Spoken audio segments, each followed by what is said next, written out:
In this video, we will cover the event title, which is used when adding something to the schedule. Let's jump right into it.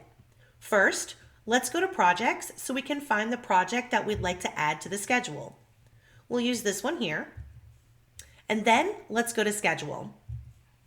Here is the event title box, and what you enter here will appear on the schedule. For this particular event, we're going to add expel XR for the 2 front doors. And then here, you can even select what color you'd like to make the box as it appears on the schedule. This is a great idea if you offer multiple services. For example, your tent projects could be one color, your paint protection projects another color, so on and so forth.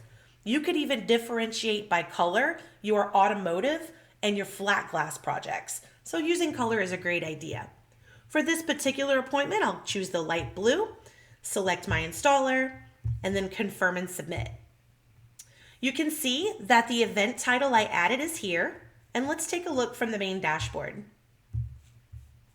The box is blue like I selected, and again, here is our event title, and this makes it really easy to take a general look at the schedule and see exactly what's going on.